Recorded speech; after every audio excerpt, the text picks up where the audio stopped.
That's great.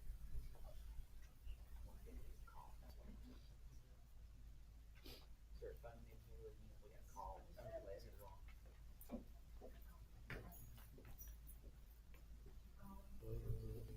had to put it on there. I don't want people to go across.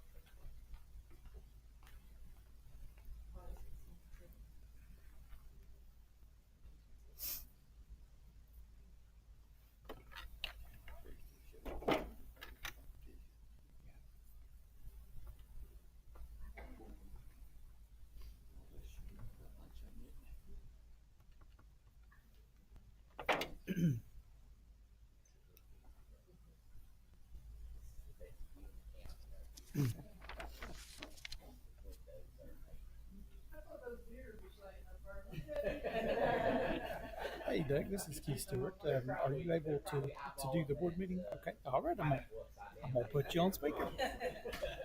Thank you. Can you hear me? Yeah, I can. Okay.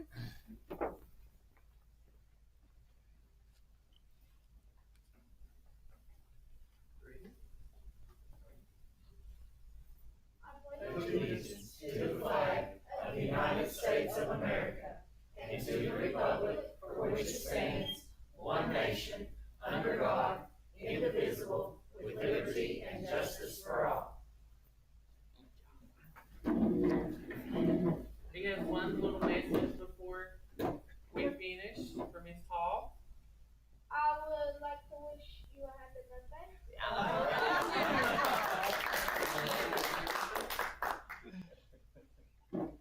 I'm 25 today. Shame on you.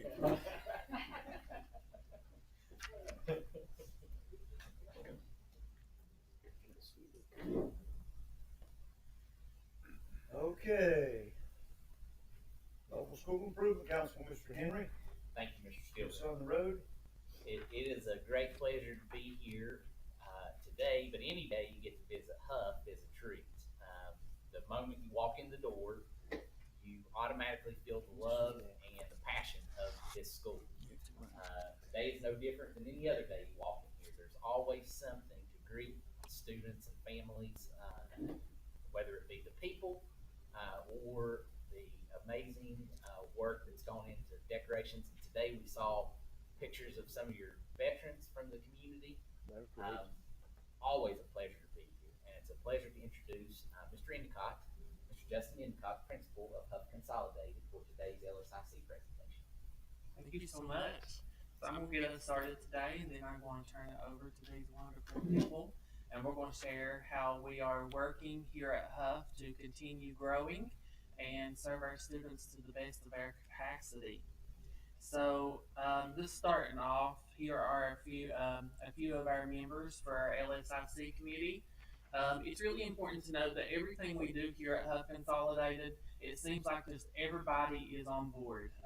And so it doesn't matter whether we're putting on the Veterans Program, which of course is headed up by Ms. Lester, or if we're putting on a community dinner, LSIC, or a need in the community. At Huff and has something to add to it. So there's many more people that contribute to everything you are seeing in today's presentation other than just the ones listed. So we are continuing the vision. This is year 4 for me as the principal. And when we got here, we sat down as a team and we really looked at everything and how we wanted to move forward and how we wanted it to feel, how we wanted it to look, kind of getting a forward-thinking model. And we came up with the mission statement of we dream, we believe, we will achieve. And I know you see that on everything that we do. We plaster it everywhere. But we truly live by it. And each year when we do our strategic plan, we do evaluate. Is there anything that we need to change? Is there anything we need to add? But currently we feel like that still speaks to our goal. And that is to think that anything's possible.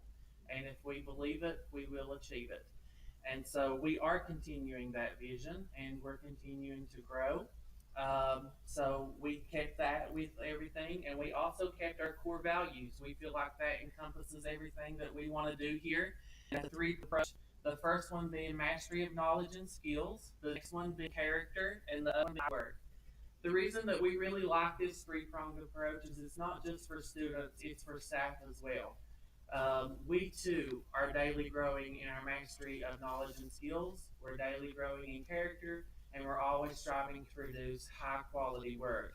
And that leads us into our instructional mission statement, which is where we want to engage all students in rigorous, high quality, standards aligned tasks through collaborative student led teaming.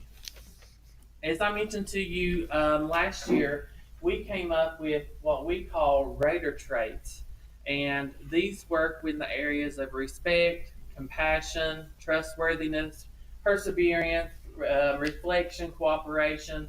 And these are I can statements because at Huff Consolidated, we worked really hard to work on learning targets to ensure that students were really aware of what was expected with them in core value one, which is mastery of knowledge and skills. So we wanted the character side to reflect that and to create a learning target or a target for them to reach in order to reach these areas. Now, with that being said, this summer we had a training about PBIS, and so we were tasked coming up with a school-wide PBIS plan, which is a positive behavior system, and we wanted to keep everything that we had. So our PBIS team thought, how can we keep everything that we're doing at Huff and tie it into this new initiative? So the team come up with the acronym CREW for our PBIS plan. Because we refer to ourselves here at Huff Consolidated as a crew where everybody works together, everybody has a part, and everybody has a say, and we're always there for each other. So we took the word crew and we came up with caring, responsible, engaged, and well-being. And no matter in what area of our campus that students are engaging, those four things can play a role and help students be centered. I think the thing that I'm extremely proud of with this PBIS plan is the well-being piece. And I would like to thank Ms. Rowe for coming up with that idea. We were really worried about the W in the acronym, and when she came up with well-being, I felt like that really spoke to everyone in today's society. Focusing on our well-being helps us to be better learners, helps us to be prepared for life, and so we want to make sure that we're investing in our students to that capacity. But as you can see in the dark green boxes, those are our Raider traits that we intertwine throughout our PBIS plan so that the students know that we're still working on those things that we started with and they've been exposed to for the past 4 years. In addition to that, at Huff Consolidated, a couple of years ago, we started an agreement with Instructional Empowerment where we developed a model of instruction for our classrooms. And that is centered around student autonomy and rigorous high quality work, which is reflected in our instructional mission statement. And that goes in levels 101, 201, and 301. And we're trying to grow. We share the philosophy here at Huff that there's always a next level of work. No matter where we're at, no matter what we've accomplished, where the next question is, what's the next level of work? And 301 is that next level of work where we're creating more autonomy with our students, and that's also reflected on our PBIS plan. So as you can see, we've got the classroom, we've got the cafeteria, we've got restrooms, and the plan is much larger than this. This is just a screenshot. We have the buses, we have the hallways, we have assemblies, anywhere we can think of that students would need to follow this plan. And so this is just a snippet of what it looks like for students in these certain areas where we can make sure we're all on the same page and our campus has a certain feel that we want. So I'm going to kind of go over some of the data and the instruction side of it before I turn it over, and we're going to talk about where we're going, where we've been, and how we want to grow. And that kind of speaks to core belief number one, which is that mastery of knowledge and skills.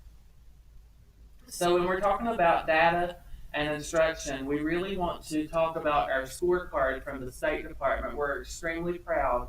We saw significant growth in our scorecard at Huff Consolidated in many areas. First, I will talk about behavior. It's in exceed standards. We have seen our discipline referrals drop. And we're super proud of that. And we firmly believe that it's the work we've done the past 4 years with CREW along with those greater traits and now PBIS, and just really investing in relationships with our students. And I think that's extremely powerful. Another area that we're super proud of that you'll hear about later on from Miss Sparks and Miss Rowe is absenteeism. We've reduced chronic absenteeism at Huff Consolidated over the past 3 years by 50%. And we are very proud. Very proud. And so that moved us into the yellow section of the scorecard, and we're hoping to continue growing. As I said, we operate under the philosophy there's always a next level of work. Not just yellow, deep yellow. Deep yellow, because Deep yellow. in the scorecard, you want the cells to fill up. You want them to be larger in color. So the more color that's in the cell, that means you're about ready to move to the next level. So as you can see, we're getting closer and closer and closer. So we're super proud. But it really gives me a lot of joy to think that our work has paid off, to know that we've reduced the chronic by 50%. That means our students are here, we're able to take care of them, we're able to ensure they're getting that mastery of knowledge and skills, and we're able to develop those relationships with them because they're happy to be here and we're happy to have them. So that's something we're super proud of. In addition to that, our academic progress is showing a lot of growth, especially in the area of English language arts. We've also moved to the yellow, and as you can see, it's filling up. And we also, and it's ready to turn over. And so we're super proud of seeing that what is the next level of work mindsets pay off for us. And, you know, it's kind of like a stair step. Take one step at a time and move forward and continue to grow. And that's what we're wanting to do here at Huff Consolidated.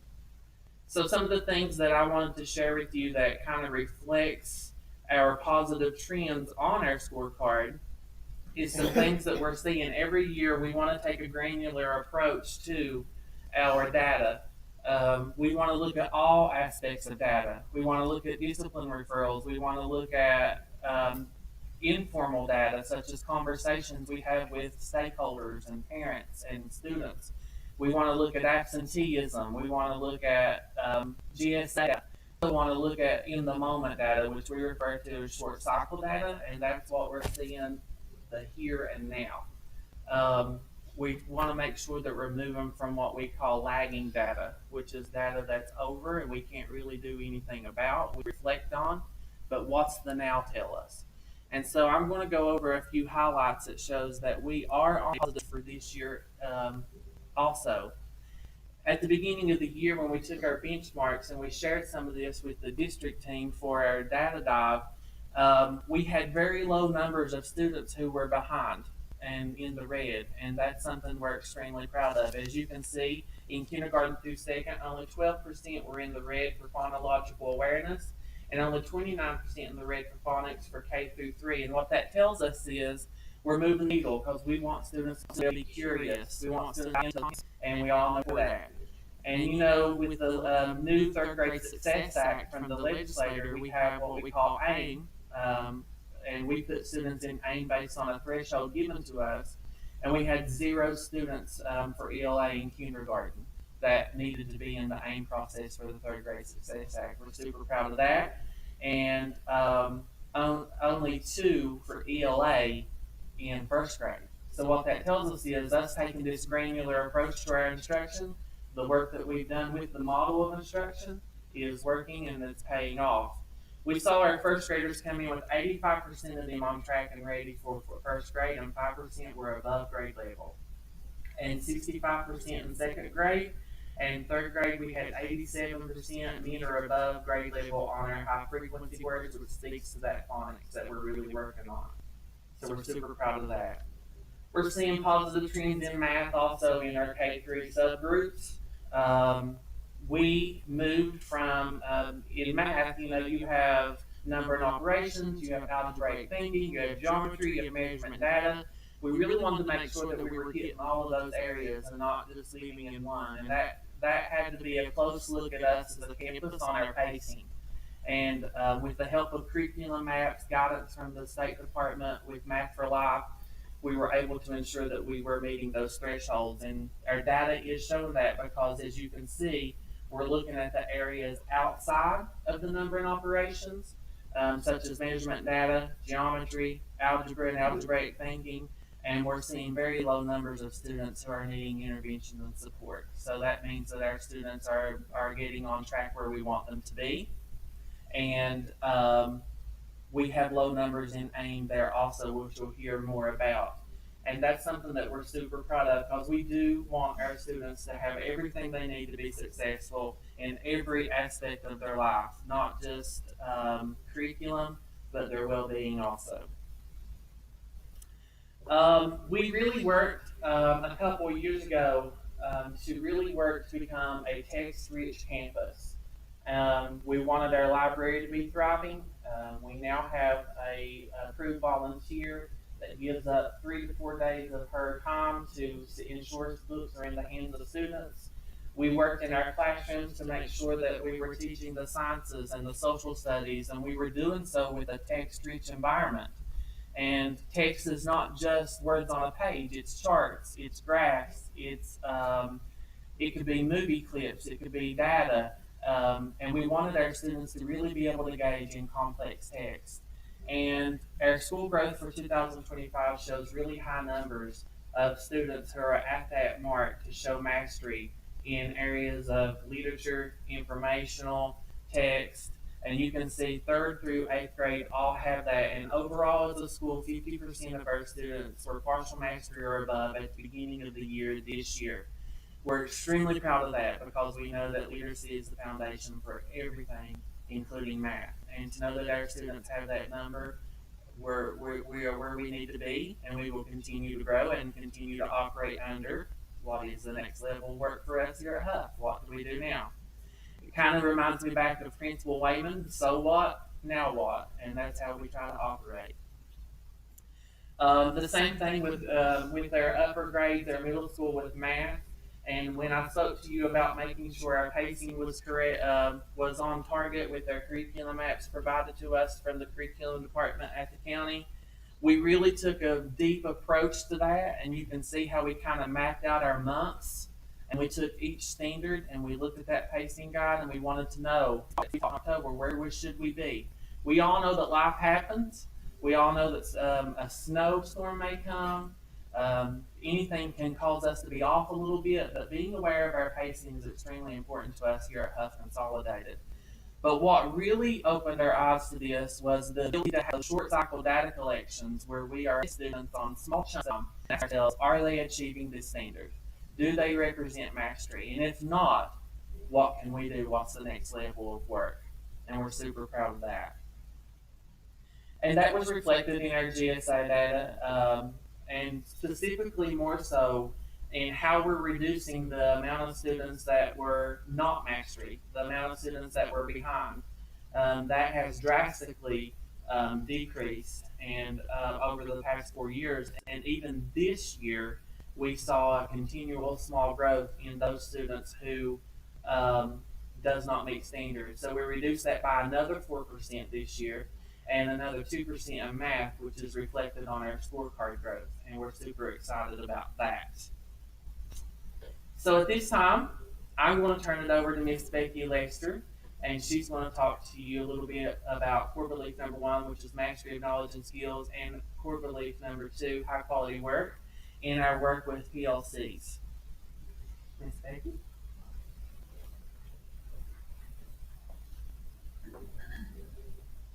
Hello, as Ms. Jennifer said, I'm Becky Lester. I'm a Title I teacher, and I'm the PLC and Learning Enrichment Facilitator here at Huff. We've been working hard in our PLCs, digging deep into the rubric from the Western Department of Education evaluation system and tying that into our data and our current practices. We've utilized our core practices handbook, which you guys have a sample of. The handbook is unique to the work we're doing here at Huff and correlates with how we want our campus to operate. Not only do we have core practices for each subject, science, social studies, math, ELA, we have core practices for delivering effective lessons and so on. And depending on the type of PLC we're having, there are guiding questions in the book that helps to facilitate and ensure collaboration during our PLCs. We have many opportunities for distributed leadership, such as our leadership team, which is open to any staff member who would like to join. We also have our newly developed PBIS team, which has been doing great things. One thing that we have implemented this year with our PBIS is like a crew card, where teachers have different cards that they can fill out if they want to honor, not honor, but like shout out a student for something good that they've done. We're extremely helpful with, and depending on, we might make a morning announcement about it. It might be a phone call home to say, hey, you know, we want to brag on your kid for what they've been doing in the classroom. And the students really seem to like that, especially the morning announcements. Mr. Incott always makes a point to announce that and, you know, give them a good shout out. And it just makes them feel that they're recognized and that what they're doing is paying off. Last year, we started what we call our CBAs, or campus-based assessments. They are designed using the Cambium test authoring tool, as well as the Already Standards Mastery assessments. I created a data reflection sheet for the teachers to use after they do these assessments. They will reflect on student performance, as well as any misconceptions that they notice, or that the students may have, as well as when and how they're going to address those misconceptions. And the CBAs, like Mr. Endicott mentioned before, they are based on the standards that have been taught in the classroom.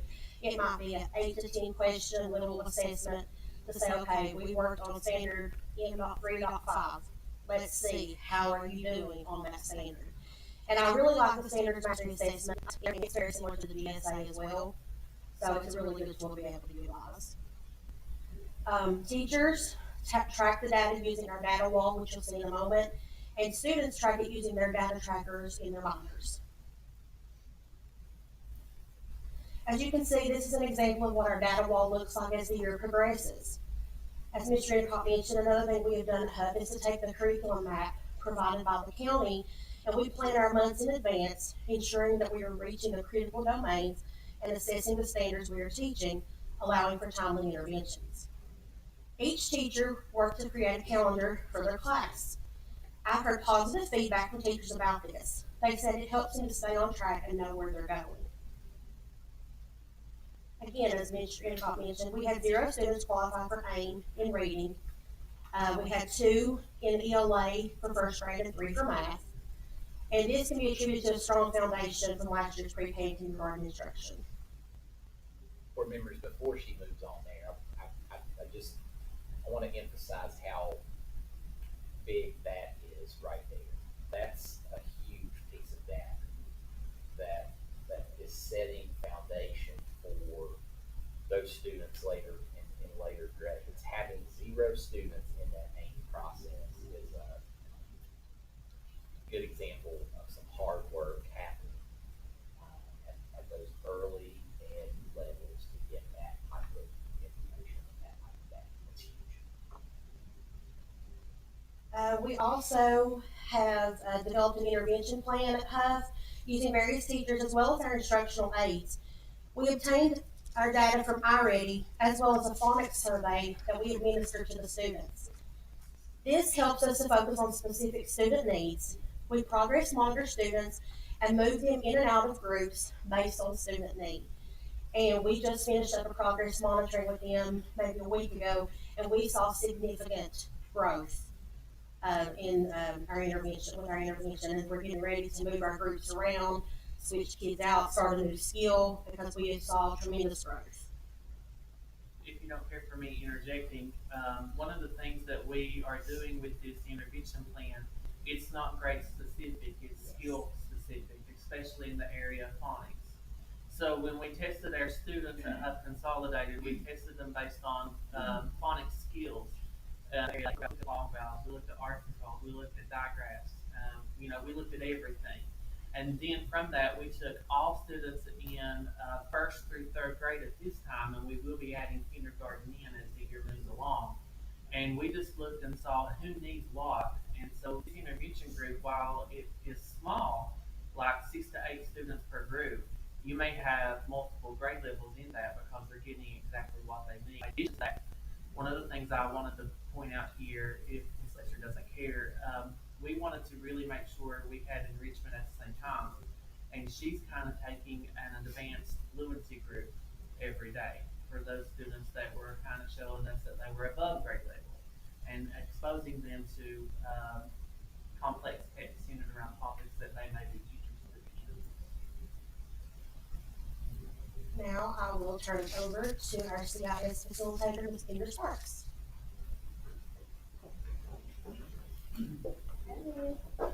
By now, you guys are probably getting tired of seeing me, and you don't get to hear from me once this year, but you get to hear from me twice.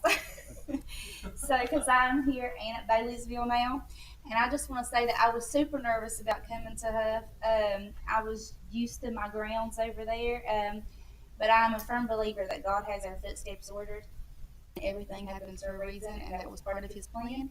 And I have just made myself home here, and these lovely folks are amazing to work with.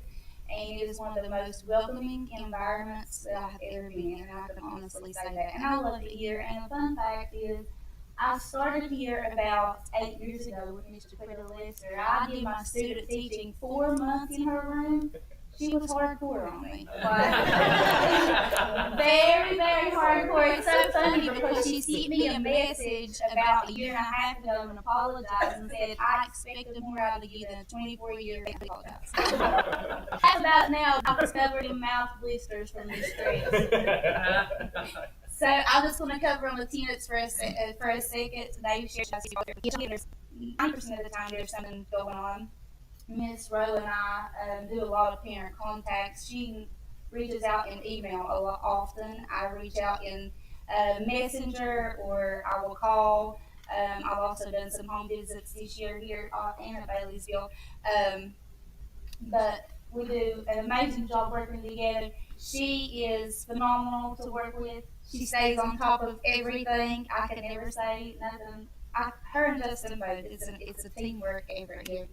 And let's see, they never prepared me how to work their laptop. Okay. We have a remote at Baileysville, so I was looking for it. As he already mentioned, chronic absenteeism has been reduced by 50%, and when he told me that coming in, I'm like, I got some big shoes to fill because I don't. Over here, we had 148 students misplaced here. That's amazing. We had an ice cream social, and we have 95 students that are getting ready to be treated this week with a pizza party. So our attendance is great this year so far. On the right over here, you'll see an attendance data form. Justin himself created this, and we use it and work together as a team. Once a month on the date listed, I will go in and check all of our information in Weavis and write which kids are chronic down, which kids are on watch, and turn that into Miss Rowe. And Miss Rowe will go ahead and see which ones need truancy meetings set up. She usually contacts those parents and lets them know, and then she hands it over to Mr. Endicott, and then he sets up our meetings, and we'll take just one day in the morning and set up appointments, and we will do meetings with those families. I also wanted to add that the attendance here is actually one of the best in the county, and I'm not just saying that, but it truly is. And our families here, I can see that they also take attendance very seriously, and that means a lot. Anytime that I call out to parents, they usually will communicate or call back or be like, oh my gosh, we're supposed to have doctor's excuse on that day, or they'll locate me at the end or send me an email of it. So they are really great to work with here when it comes to that. I'm very thankful that you guys allowed us another year with the CIS program. Very thankful. It's been a blessing. I want to also add one special success story before I leave, because you guys know I feel like the board members here, they don't get to see everything every day that we do, and I know you guys enjoy these stories every year when I share them. So I want to share one special success story that took place in this building this year that was made possible through our CIS program. I had a student that came to me that needed a dress for the upcoming homecoming dance that's coming up. And we went in the closet, we looked around, we couldn't find one in her size and the specific color that she wanted, because she had a favorite color. So we go to my room, I let her on my computer, we're looking, trying to get her style, figure out what she needs, and I'm noticing her shoes are broken. And like when she's walking, they're flapping, the sole's coming off. So I go back to the closet, we find her some shoes for school. And then I told her, don't worry about the dress, we'll figure it out. I'm going to get on there and look, we'll find something. So then I reach out, to someone that's really good about helping me with students and sponsoring. I never give out the kids' information. I just say I need help. And I had someone that donated and bought this kid a dance in the color that they wanted, and it was like a ripple effect. She not only got the shoes she needed for school, she got the dress she needed for next month. She got shoes to go with that dress for the dance, and then that person also asked us to do for Christmas. So, and that was all made possible through this program. And I'm so thankful that you guys kept me around another year. And I'm going to hand over to Miss Rowe, the lovely Miss Rowe, and I'm going to go get one of our staff members to come in. Thank you. Good morning, everybody. I prepared this year. I don't know how much is gonna help, but I prepared. Talking about us as a group. So, give me 3 minutes, okay? Now my anxiety talking, not Anguna yet. That's what I teach my kids. Don't let your first impression let you down. Because when you saw here, it's my anxiety. I'm gonna talking high, talking nonsense, but give me 3 minutes and you get to know me. So as in our campus, we live by the belief that we are crew, not a passenger. That means that if you ever heard that people, oh, that teacher just come in for a paycheck, that's not gonna happen here. We are shine in our way. Everybody here take part to make this place awesome. From Miss Toller, talking about Miss Toller, you know that's an expert on every dance.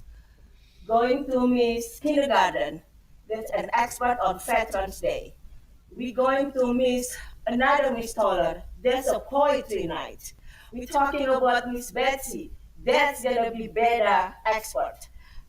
Going to Miss Baker, that's mean robotic.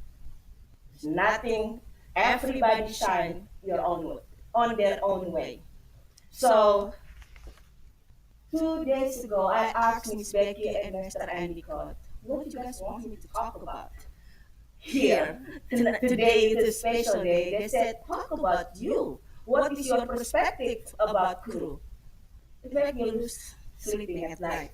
Because the more I think about it, the more, I'm an immigrant. It's not really obvious, right? That I am, so in immigrant world, we either become a melting pot or a salad bowl.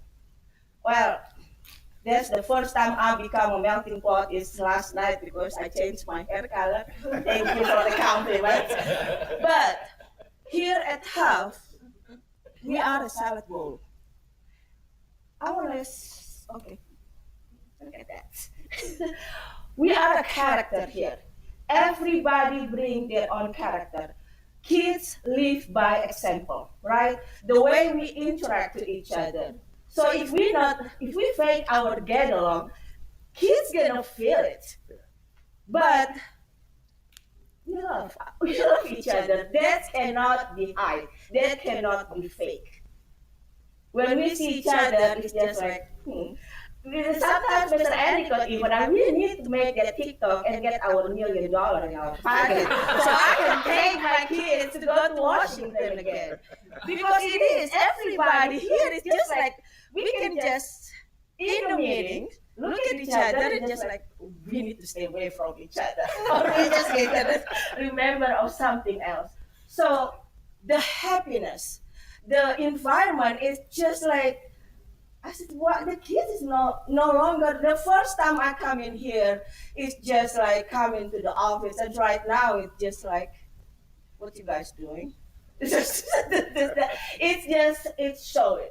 Our smile, our happiness, our willingness to do better, it shine through in each individual of staff here.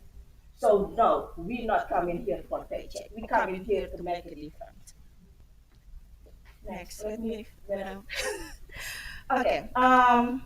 As part of this year, we make classroom visit, me and Mr. Endicott. That's Mr. Endicott thinks. I just, well, no, I'm not gonna say I am following his footsteps. And I said, what can I do to help? I'm just gonna follow you, be pretty, and go in the classroom. So, and it was surprisingly, Mr. Emmett let every teacher know that I'm there to evaluate the teacher. I'm there to see what my children need, right? That's really surprising. We find out that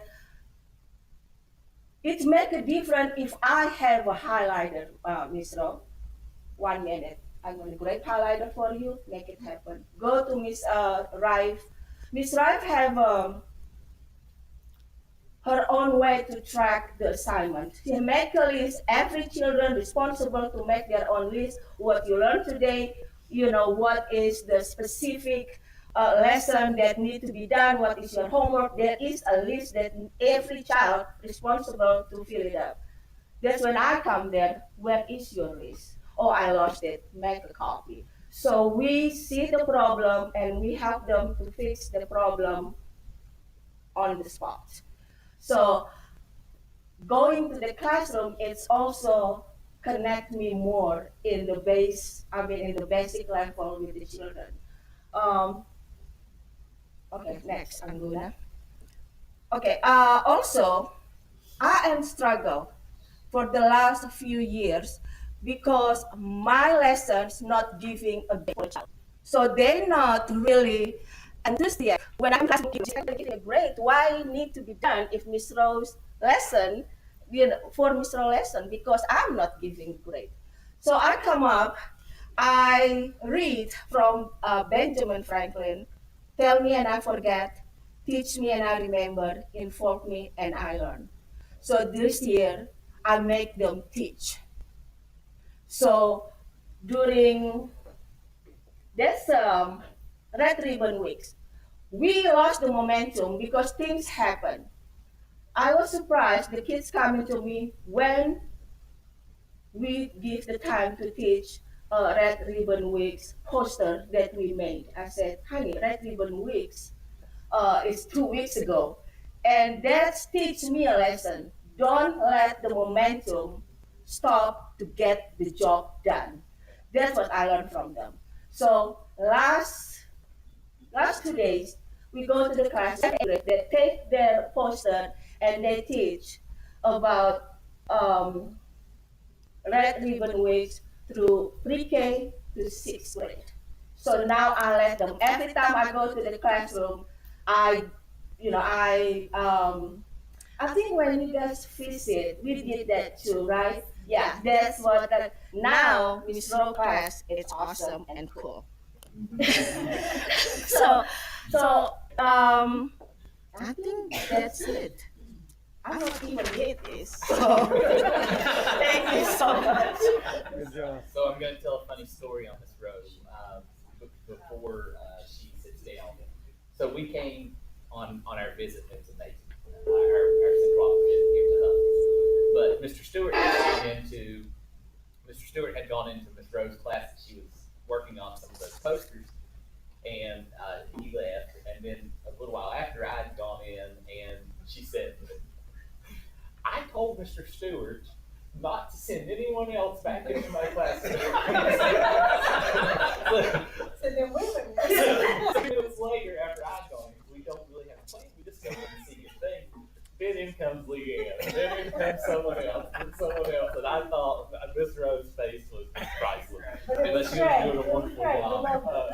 And then I told her, I was teasing her. I said, he didn't tell me not to. He told me to make sure.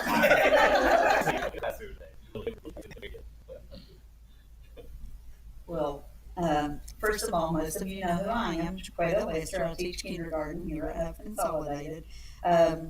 I'm sure that we can all agree that Ms. Rose is going to be a tough act to follow. But I will start out talking about core belief 2, which is character. And We had the 2025 West Virginia Teacher of the Year who had contacted us, Mr. Seth Skiles, and he was very interested in the beta program that we had here. But he also wanted to check out a lot of other things that we offer here on the campus. So we were honored that he recognized our work and the opportunity to express our passion as educators and the vision of our campus. And he came for a wonderful visit with everyone. Yeah, you need to come back and look at all these awards. I know, really. Actually, Ms. Stafford, I'm sure will probably talk a little bit about that. But he was able to see a lot of the beta scrapbook that we have as well, and talk with Ms. Stafford, who's with our beta. Yes. Yes.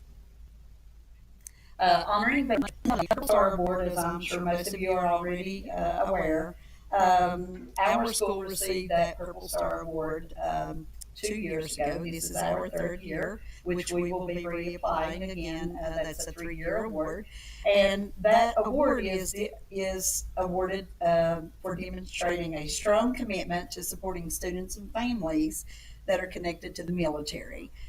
We currently have 12 students who have active military family members who are either deployed, they're on base, or they are somewhere away from home at that time or at this time. We consider those students our Purple Star Club, and we recognized them yesterday during the Veterans Day program, but we also recognize them at other times of the year. And they are aware that if there's ever any issues that they are having, as a person right now, any issues that she may have that she just needs to talk with her, we have Ms. Rowe. But I am happy to report that I was contacted from Pineville Middle. A teacher there is very eagerly wanting to do the application for her school as well. So that's something that we have plans to do shortly. As you will see, we did have our Veterans Day program yesterday. When we had this, it was postponed from the previous week because of some maintenance issues. And we were a little bit lower in number than what we had expected, but we had a wonderful turnout. We always do, and we always are very honored that the Wyoming County Honor Card always takes part in that, and they're very happy to do so. We had, as you can see, I'll show you a few of the pictures. We always provide all the veterans and their guests with a nice lunch that we do here in the library. And we also have every student participate, whether they are doing a mime, they're singing, handbells, regardless of what, every kid participates in some way. So the teachers work very, very hard to make sure that this is successful. This year we had 42 veterans who attended the event. And in addition to that, we also had over 200 people who came, whether it was parents, grandparents, people in the community. We had one side of the gym completely full and had to start putting them behind the students. So we were very, very happy to showcase our veterans yesterday. And of course, you can see we have more pictures. That program here at Hub Consolidated is second to none. Always top notch and well thought out, and such a special day to honor those veterans.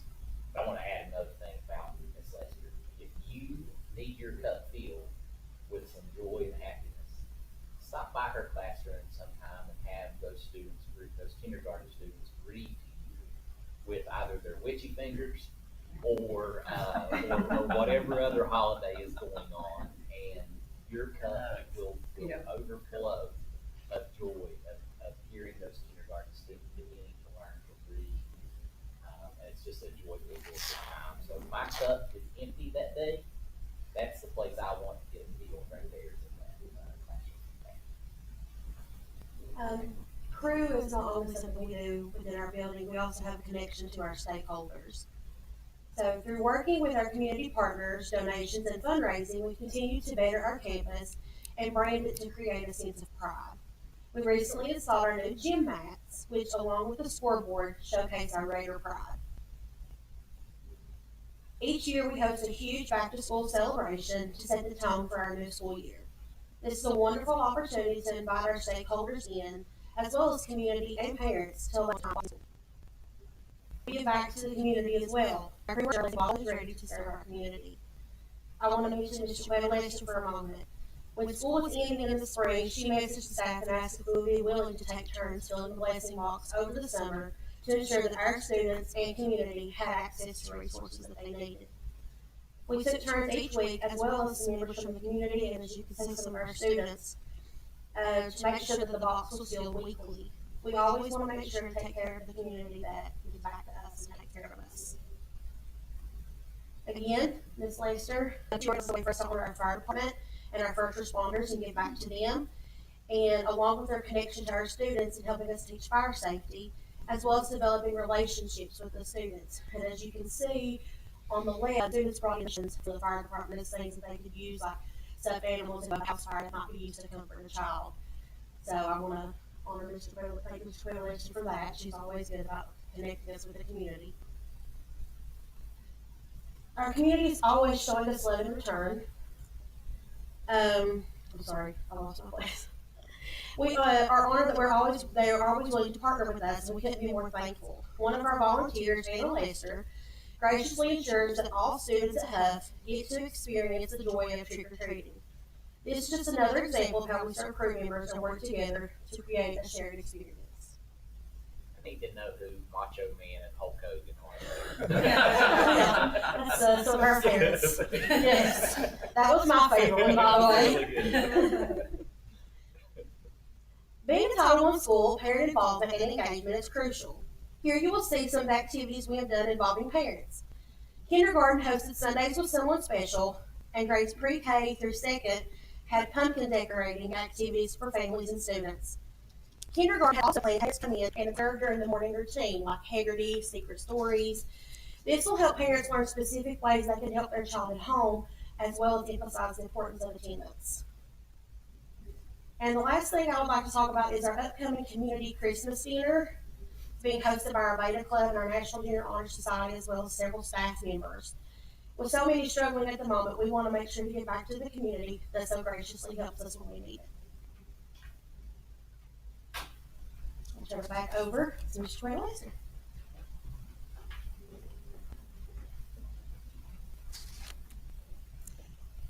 So now we will talk about student successes.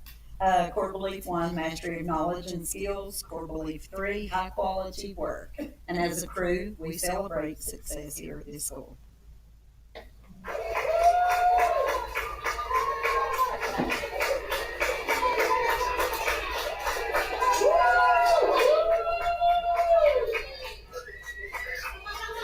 All right, you ready, kids?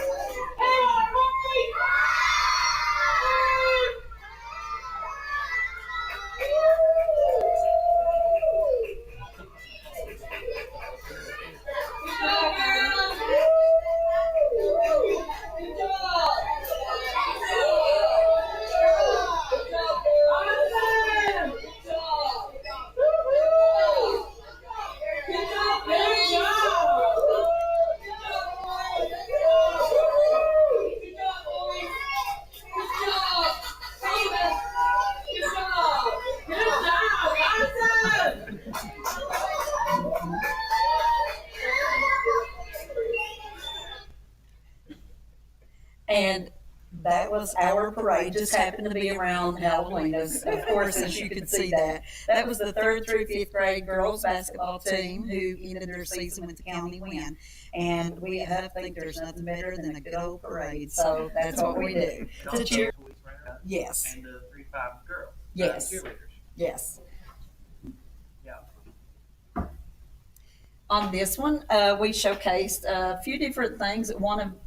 There's just a few listed, although there are tons that we could have.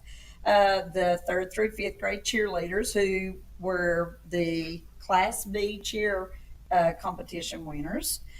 We also have the reading fair, which is the county and the regional level, both winners from those. We have the 100 Club, and that is something that I came up with in kindergarten to just kind of encourage these kids. to get more familiar with counting to 100 by ones and by tens. And I am so happy to say that right now we have 22 out of 23 students who can do that on their own independently. So that's a huge success for us. But I do have to say that's a lot of contributions are from pre-K and Head Start. And I appreciate all their hard work that they put in as well. We also have a triple victory over here on the right side of the screen that you'll see the girls basketball who won the county tournament, the boys 3 through 5 basketball who were runner up, and a huge improvement from the volleyball team that you'll see there on the bottom. Student of the Month. That's a way that we can celebrate those who are well deserving. Although there are lots and lots of kids that we could choose. Of course, we try to limit to one, no more than 2 per homeroom each month. But Miss Rowe is so great about making sure our knowledge is good and medallion is given. Make sure that we have pictures so that we can post proudly on Facebook. But she does take care of all that, and we appreciate that. So I will now turn it over to Ms. Safford.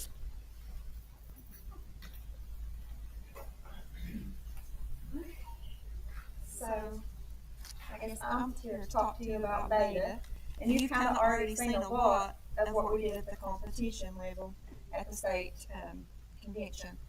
But I will say this, beta is more than just the convention, and probably most of you have seen us more than anything on fundraiser requests. We're more than raising money, and we're more than the convention.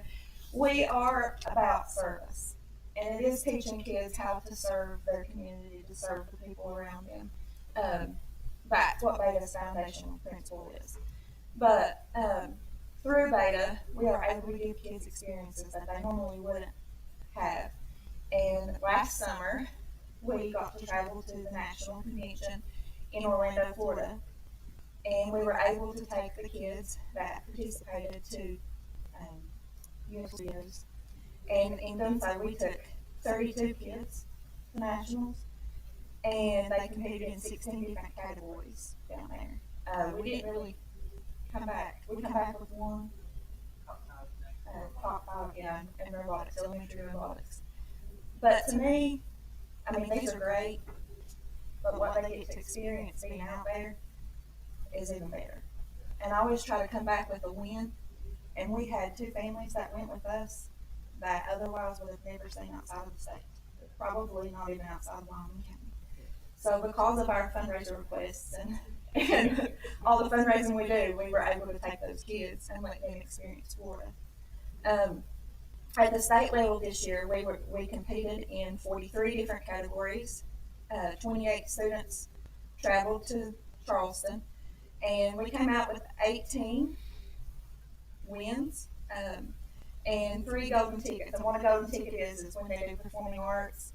The judges pick from the kids 3 kids that they think done really well, and they're invited to participate in the opening ceremony at nationals.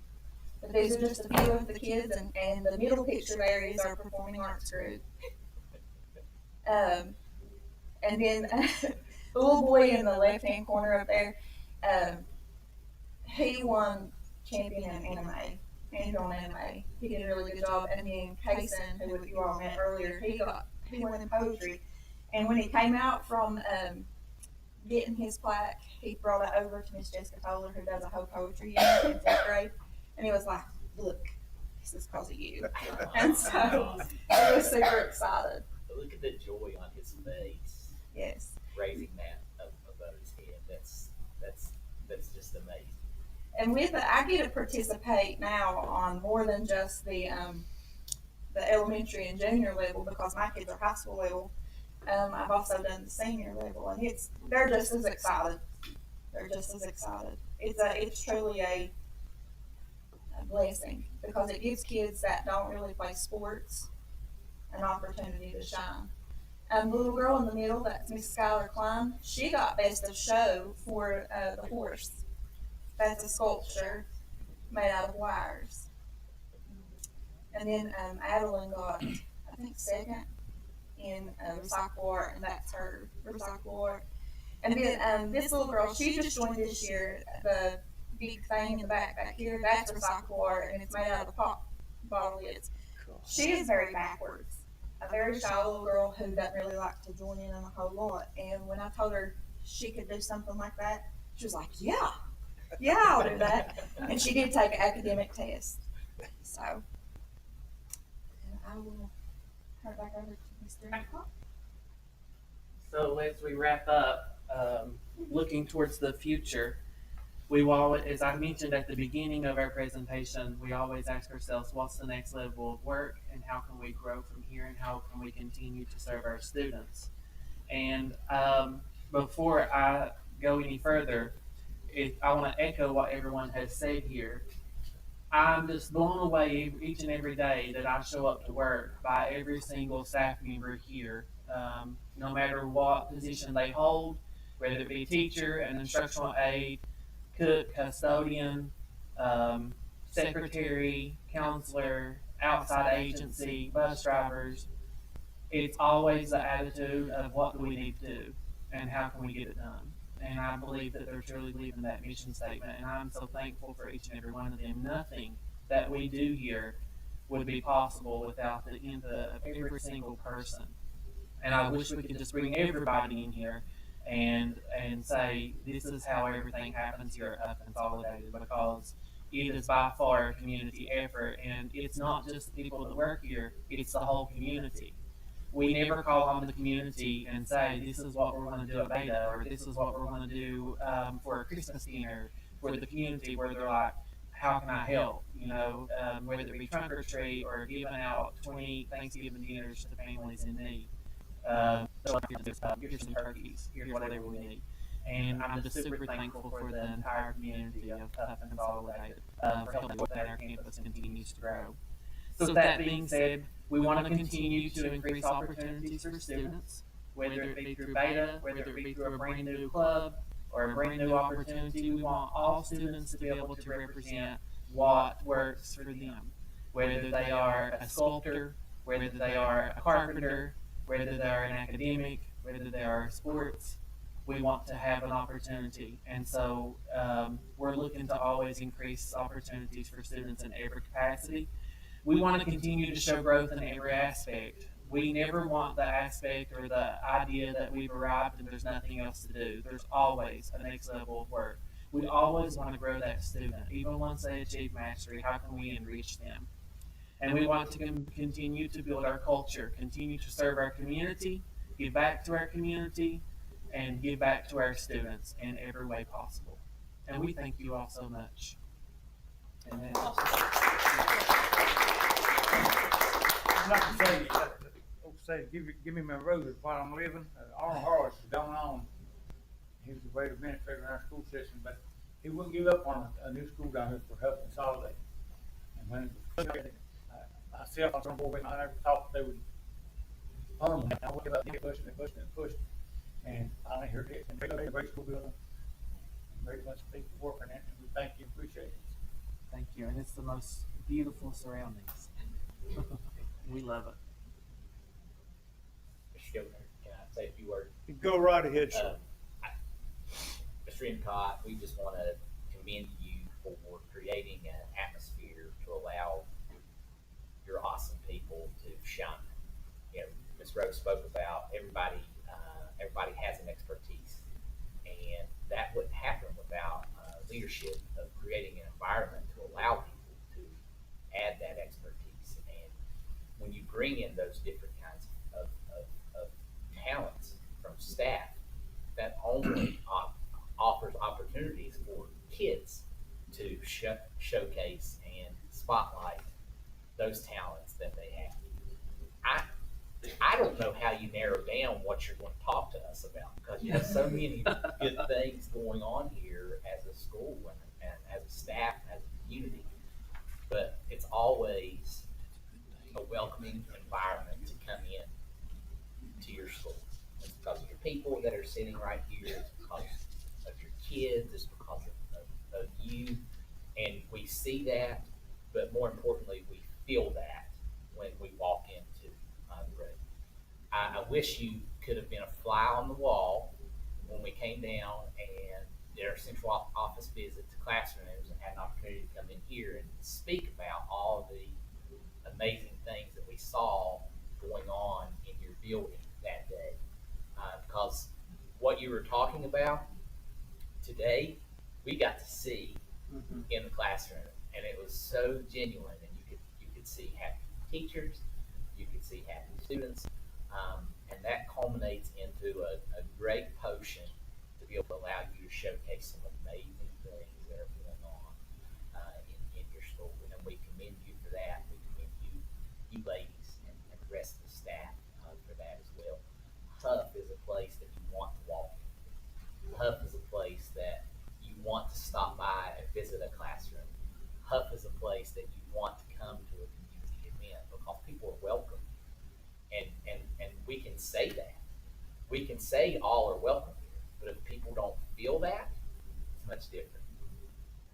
It is felt that people are welcome here, and you're to be committed to that. Excellent job. Excellent job.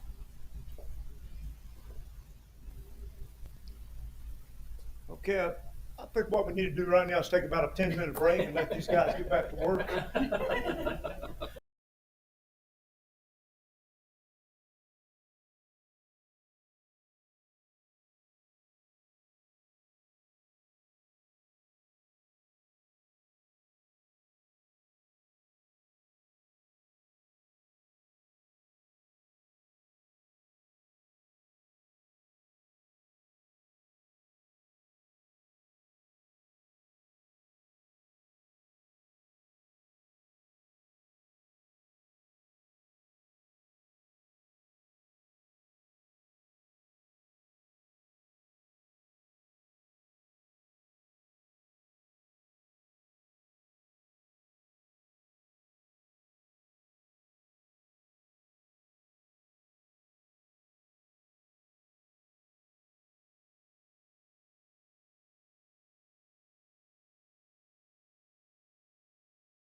item for education, the, minutes for last meeting, October 27th meeting.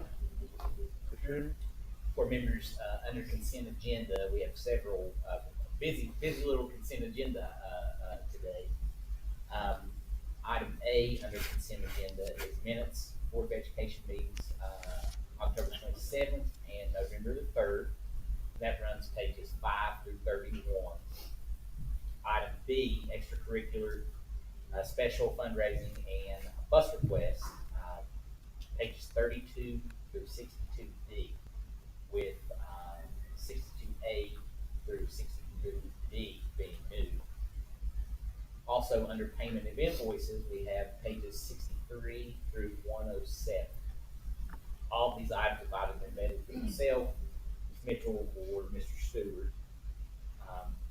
And then item D is just a reminder, quick turnaround for our next board meeting, which will be at Pineville Elementary School for LSIC on Monday, the 17th. Board members, when you are ready, I do recommend items A, B, and C to you for your consideration.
On page 58 through 62, any out of the ordinary reasons for these transfers?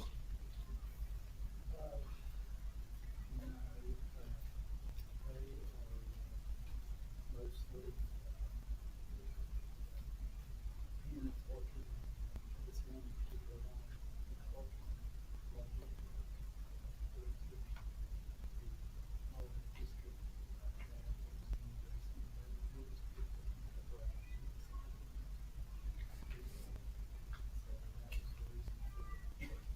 Three.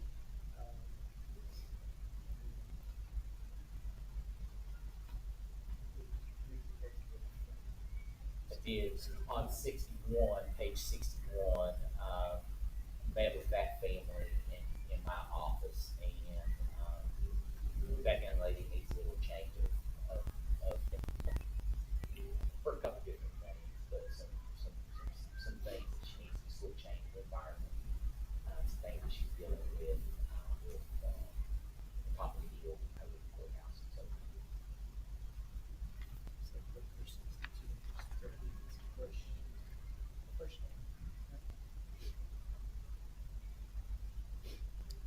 Any other questions or comments on consent agenda? Your recommendation, Mr. Henry, you've already given it. Yes, sir. We recommend the consent agenda, as presented to you in items A, B, and C. Any questions or comments?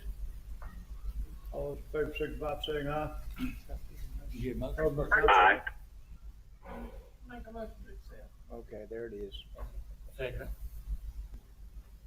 Okay, motion been made, seconded. Question or comment? All those in favor, signify by saying aye. Aye. Doug on the line? Item number, Mr. Henry. Thank you, Mr. Skipper. Thank you, board members. Item number 5, consideration of bids received for general maintenance and facilities support services.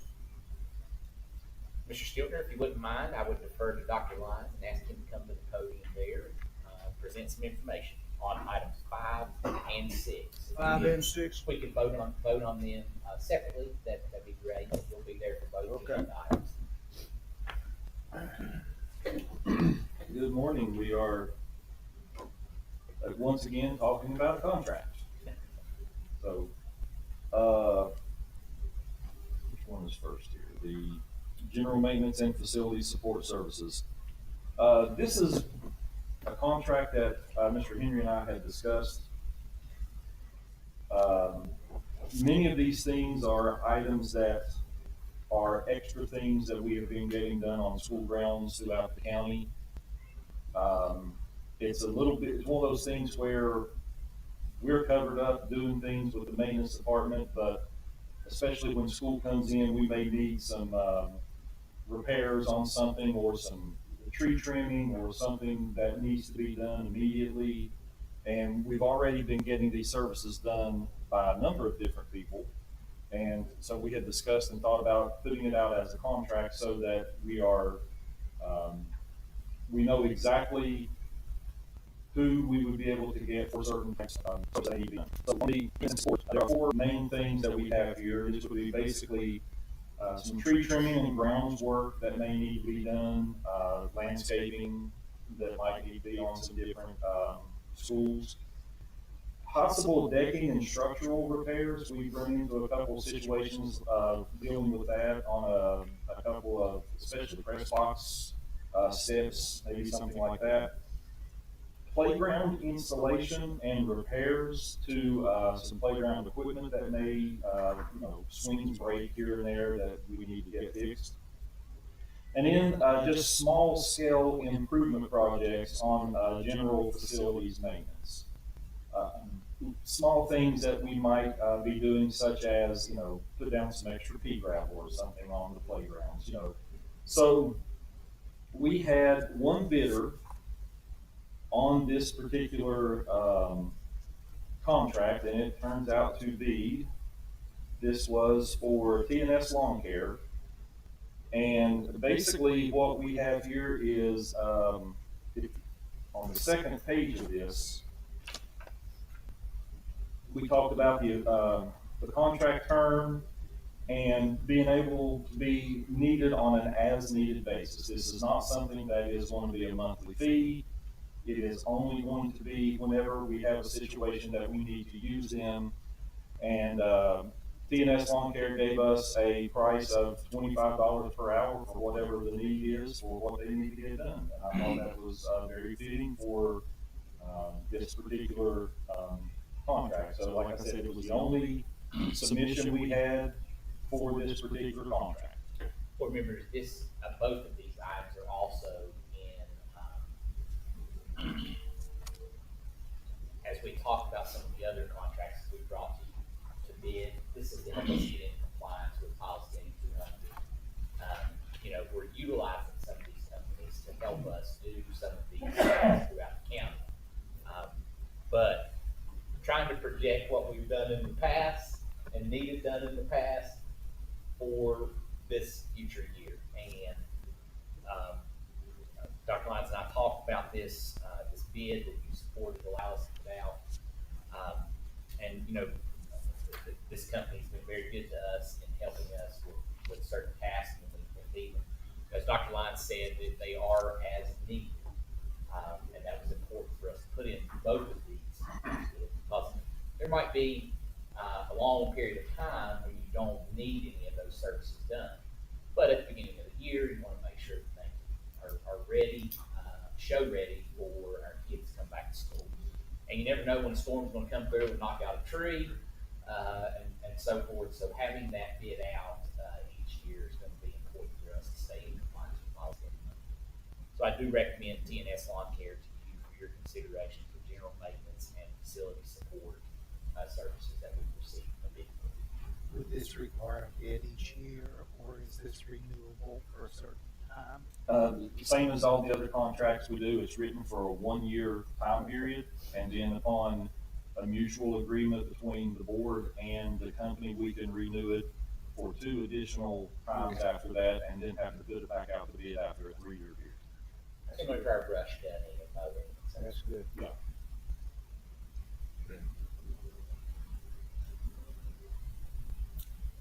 You got a recommendation, I make a motion to approve it. Yes, sir. Motion been made, do we have a second? I'll second. Motion made, second. Question or comment? All those in favor signify by saying aye. Aye. Aye. I know, Mr. Henry. Thank you, board members. Dr. Lyons, stay right there. We're prepared. For the next item, it is a very similar situation, but this is a contract for exterior cleaning, pressure washing, and grounds maintenance service. And this one is pressure washing, whether it be for the sidewalks, entranceways of schools, cleaning up where birds made nests or whatever the need may be. That is evident on just about every single building. This includes bleachers? Yes, Okay. yes, it does. We made some bulleted points here on the contract when we put it out. The first bullet under pressure washing would be sidewalks, walkways, and entryways. And the second bullet was for stadium and gym bleachers, either metal or concrete. And this is a service that we get every year anyway. We always clean up the bleachers at the two high schools at the beginning of the year before football season comes in. We always clean up any school entryway that needs cleaned up. We try to make it, be nice and clean at the beginning of the school year. And once again, these are services that we were already doing, but we wanted to put it under a contract situation. And this particular contract, Castle's Lawn Care was the only bid that we had for this one, but it turns out Mr. Castle is the person that handles probably 90% of our pressure washing services anyway.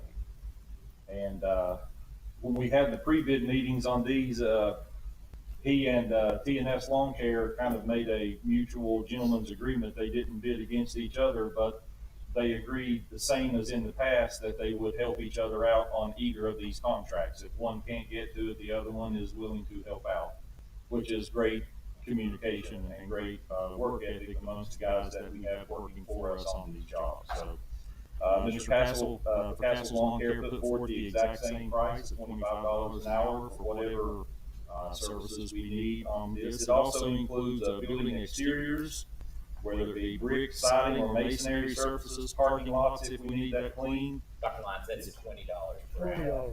Says 20? Yeah. Okay, yes, I'm looking at the wrong one, I'm What's sorry. the deal there? So it was 20 per hour on that one.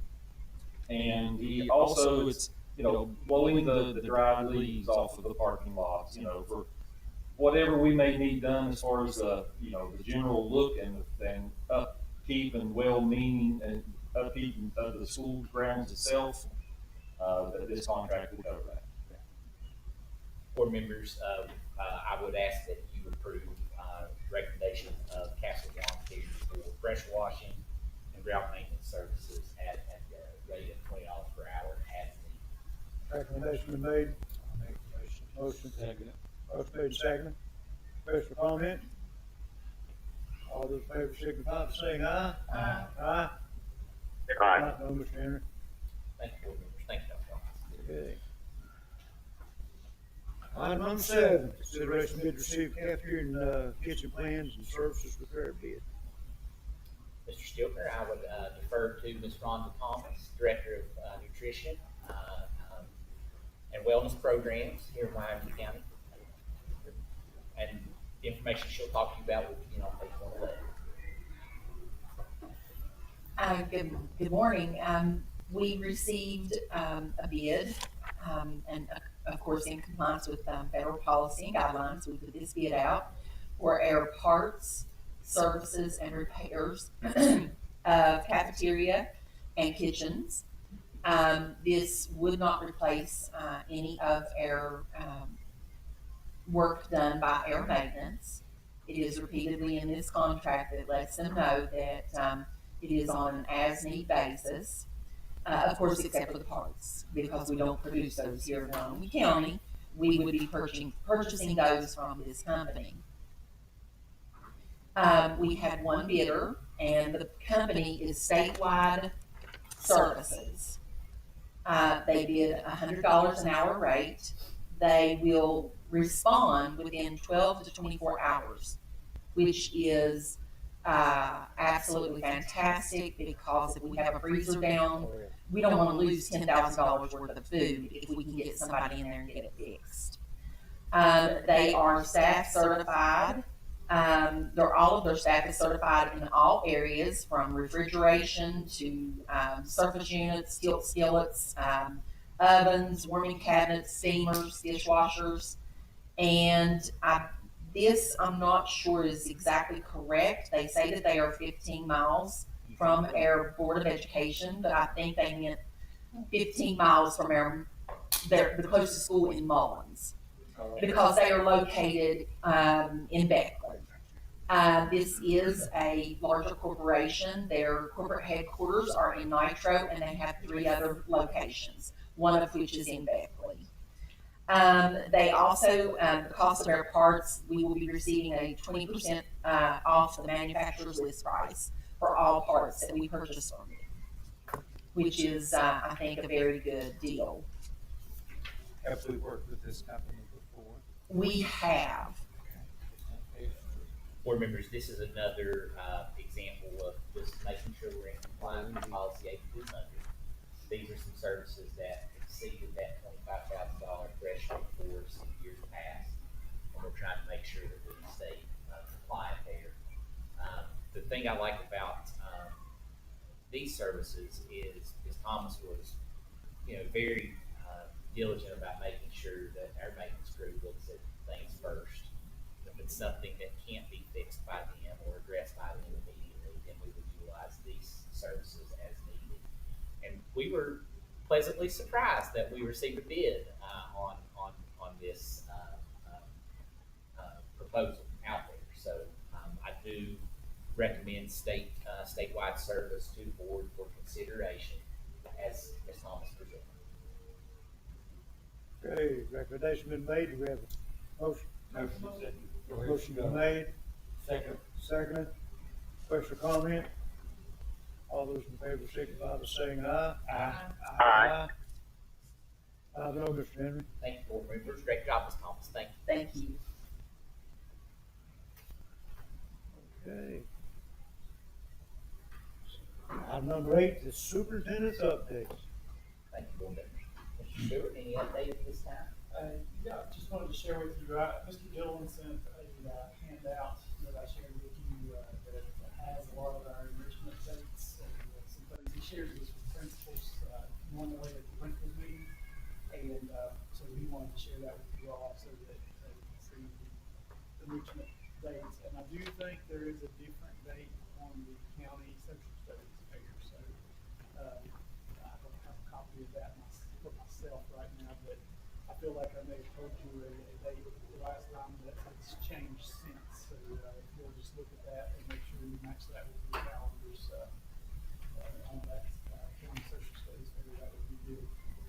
Just to make sure we don't get anybody confused on when that's happening.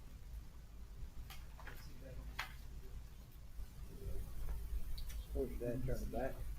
February 20. Yeah, there's some stuff. Science fair, gosh, I'm sorry, I always say the wrong one, science fair, county science fair. It should be 26. Okay, so I feel like that date has changed from the last time I shared that with you. So check your calendars and make sure. 2026. The science fair is. That didn't change, man. Okay, hopefully not, but I feel like it is. I just want to make sure. Say that 2025, it says 2026. On the social studies fair. Yeah, I meant. Is that supposed to be the 26th? Science fair is the one that I was wanting to focus on, the county science fair, I think that's on 12/15. So the social studies fair. Social studies fair hasn't changed. Okay. I said the wrong fair, I'm sorry. I always, even when I was doing it, Richmond, I always 26. switched it. That's the 15th. Science fair is the 12th, 15th. Okay, so nothing has changed on this science fair. And then in other news, in support services, we have several of our communities and schools facilitators and city councilors attending the written pain training. How to deal with them. Also, we have plans with Ms. Thomas. I think she's already stepped out. The communities and schools workers and some students from our high food boxes to send out to our schools so that some of the new students, families in the schools will have a complete Thanksgiving dinner box to take home. We think so we're happy about that. So students will come to the central office, stuff the boxes, complete turkey, everything is going to go in there. And so we'll have that. They couldn't do everybody, but they were identifying the most, the high needs. So every school will be access to those. And then I think that's all. All right. Yes, we have had several professional development opportunities going on the past couple of weeks. Last Monday was our professional learning day that was scheduled. We were able to accommodate a lot of school-based PD that day. We always get that request, and it just happened that we could make that happen last Monday. So we had a lighter county-led PD so that we could allow schools to have SAT meetings, AIM meetings, vertical or horizontal team meetings, whatever they needed, they were able to do that. Like what Mr. Stewart said, in addition to our counselors and CIS workers, we do have some principals that are also attending the Ruby Payne training today. Brenda Shoemate is in attendance with our delegation there today, and after that training, our Wyoming County team will be able to stay behind and discuss what does this look like. So she and I collaborated on some questions that could facilitate and encourage conversation amongst our team that's present today. So we're really excited about that. As Mr. Henry has referenced, we've had several school visits. Those are kind of scheduled for us, but these schools may not know the date in which we are at their sites. And last week we had an opportunity to go to the Career Center. It was just absolutely phenomenal. We've had wonderful school visits. But the CTC, just to get in and to allow those students to talk about their programs and what they're learning, I think we all could have stayed there the entire day. It was just tremendous. Recently, trainings that have taken place, Ms. Biggs and Deanna Bailey have both posted different trainings for their departments, technology last night via Teams, to address any type of concerns, questions, best practices that our schools are facing with regards to the new internal grade book. And it was a very successful collaboration session. And then Ms. Bailey hosted a pre-K training for our teachers on Monday evening. I'll invite you on November 20th, and I'll send this in an email as well. On November 20th, we are hosting a presenter by the name of Jim Wickman. He will be doing a session from noon until 4 for our central office team members and school administrators. And then that evening, we'll be having a session for PLC facilitators, mentors, mentees, and he'll be leading that as well. It's all around learning how best to communicate with one another. It's a very powerful session. Mr. Stewart and I had an opportunity to work through it last year, and he does a lot of work in the state of West Virginia. November 20th, what time? November 20th from noon to 4. We'll be in the conference room, the RTC. It's a very enjoyable opportunity. Yeah. Get a chance. It's a lot of fun. It kind of helps you figure out, what kind of leader you are and kind of what kind of person you are. Yeah. It's pretty neat. And how to have conversation with those that are opposite. So each one of us has different personality styles, different communication types, and how best to communicate with somebody who's on the opposite side of that communication spectrum. So I'm really looking forward to that session. Anything else? Nope. Thank you, Mr. Board members, first I want to say a huge happy 25th birthday to one of our board members, as we mentioned earlier, Ms. Hall. Appreciate your guidance and leadership and mentorship that you provided to a lot of us in this room and a lot of people all throughout this county. So to be able to have board meeting on your birthday and honor you and recognize you is a big deal. So big, huge, happy 25th birthday. birthdays are always a special day. Not 25 neither. Yeah. And to be able to spend that with you is a great honor and pleasure to be able to do the same. In my mind, I'll always be. That's right. That's what counts. A couple other things, board members, that I want to update you on is I'm really pleased with the progress in the security entrances. Bailey'sville is looking really, really good. The roof is on. They're getting ready to begin running some ductwork for some for the heating and cooling in that office. The built-in desk area and main office area is there. The bones of it are there, and we're getting ready to start some finishing stuff on Bailey'sville. Painters are going to come soon, do some painting on the inside of Bailey'sville. Door frames are in at all 3 locations. The glass is not there yet, but the main doors have been ordered and they're in, and they're just keying all of that at this time.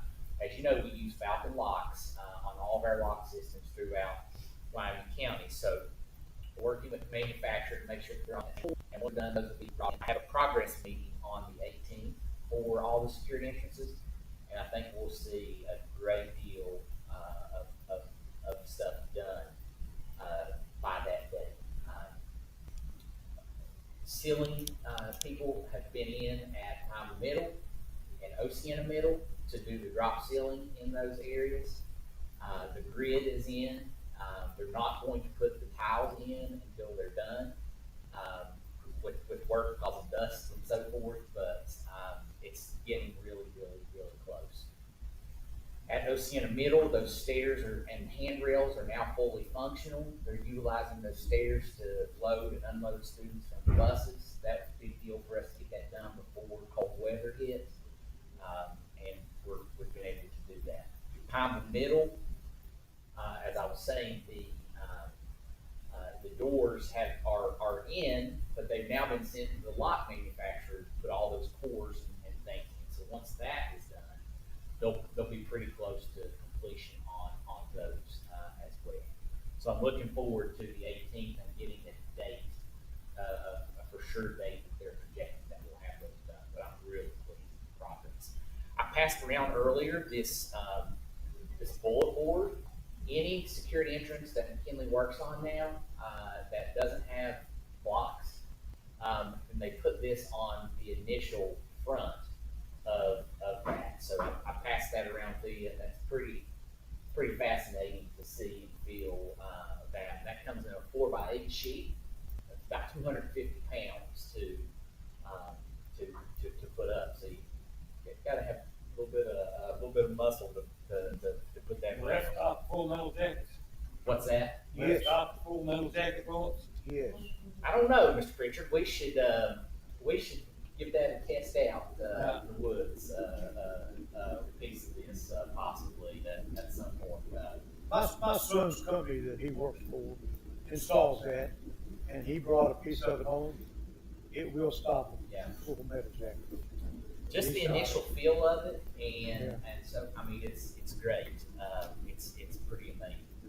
Had a gas guy one time installing a gas tank in a propane tank, 500 gallon tank in my backyard, and he said, you know, Mr. Henry, that tank is bulletproof. And I said, oh really? He said, but don't be going to try it out. So, I'll take his word for it. I'll take his word for it. But the feel of this, it's pretty amazing. It's an added level of security, and also those blocks are pretty amazing with that also. Board members, you check your email. You would have gotten an email from Brooke Green from the WBBE surrounding November 18th. I would encourage you to take a look at that email, okay? Reply back if you can. The last thing I want to say is this is a month of gratitude and thankfulness. I think everybody in this room lives their life being grateful and thankful for a lot of things, but in this month we try to be a little bit more mindful of that. And I want to say how thankful I am for, first off, my staff at the office. Really proud of the work that they put in and the care and love that they have for kids. But I'm grateful for our schools, and I'm thankful for our schools. Our kids are blessed. Our kids are lucky to have principals and teachers and aides and bus drivers and custodians and cooks. Did I miss any? Counselors and communities and schools people and nurses. Our kids in this county are lucky and to have people that love them as their own. And in times of tragedy, we see that a lot in times of success, but we see that in this county in times of difficult times, in times of that people need support. And our folks in this county just step right in, yourselves included. Just step right in, take care of people, love people through the successes and the hard things that are going on in people's lives. And I'm extremely grateful and thankful for that. We see schools distributing food to people that need it. We see schools distribute resources to help people get their water turned back on. We see schools doing things above and beyond what schools are required to do, and that's special for our county. But I want to say how grateful and thankful I am to the staff at Glen Ford. They have really, in a time that they hurt themselves and are grieving themselves, have stepped right up and loved children, loved the community, and supported those that need that. And I'm so grateful for them and the time and the love that they have spread for the tragedy that happened in their community. Really proud of them. We are blessed. That's for information on the board. Okay, item number 9, consideration of personnel list. Board members, Ms. Mitchell's going to hand you out a hard copy, but Angel also emailed that updated list to you, and there won't be any changes to that.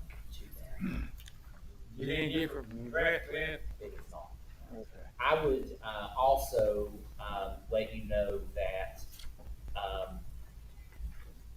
it is slightly different from the draft, Mr. Pritchard, but it wouldn't be different than the updated list that Angel emailed out to you all. We will reflect in our board personnel list, with your permission, I talked to Angel about this last night, of the person from item number 3 today that is going to remove themselves from the substitute list. So that would be, with your permission, to reflect that information in this personnel list as well. That would be my only additional change. You sure can change it. Where does some money come out? What funds it come out of? If you remember, that is a partnership with the county commission. They have opioid funds, and they are super excited about partnering with that program to do that. So those funds would come from the county commission. Wow, in fact, the other schools not bidding on it. They have bid. There was multiple people that bid, so we'll have to do some interviews. Oh, it's a matter of getting it straightened Yeah. out. Buying all those fields. One per school. There's one game changer coach per middle school, so middle and high only. There'll be a total of 10 positions, and again, all that's funded by county commission.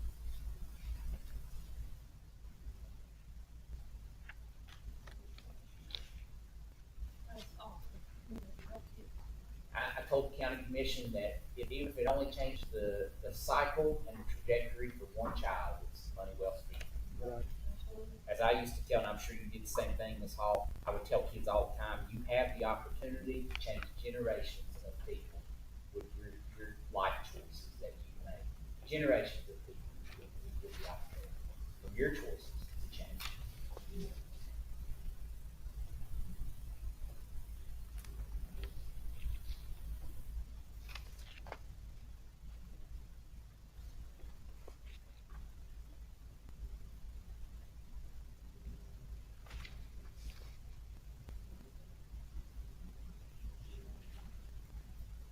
Recommendation? Yes, sir, I do recommend the, personnel list as presented. Questions or comment? Have a motion? Motion made? Second. Motion made and seconded. Question or comment? All those in favor signify by saying aye. Aye. Aye. Aye. 5-0, Mr. Henry. Thank you, board members. We are now down to, The school thinks expulsions or suspension and school suspension. We don't actually vote on it, right? We take care of it yourself. Suspensions, we work with the schools to handle. Any expulsion though has to come before the board. Suspension, crime contacted me, I won't use no name on it, but said that the boy, they give him 5 days out of school suspension. He's at home playing basketball and backyard, it's not no penalty to the boy. He said, why don't you keep him in school and punish him, make him sit in a room and do work in school? I would encourage that parent to, sometimes students do things at school that cannot allow them to do at school. And although I didn't like it when I was a principal, but sometimes those students do things that they have to, not just for a consequence to that safety, but for safety reasons for other students. So if I got suspended from a school, I wouldn't want to be suspended again because it would, we would be doing some things at home that would not be desirable to myself. And if my children, I can speak as a parent, if my children got suspended from school, they would not want to be suspended. So I'll leave that there. Back in my days, you got to whip in school, you don't want to house too. But any ACA said, you need to do something to punish them kids. Suspensions are controlled at the school level with some input from us. Right. That's what I told you. Expulsions would all be through. How parents handle that at home will be up to them. We can't offer suggestions. Get over there, Shane.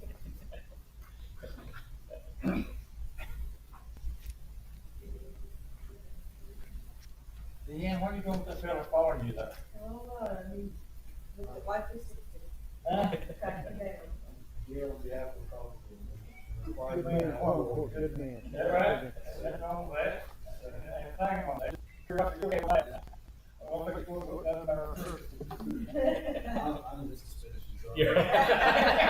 have a feeling that it would sell at your house as it would my house.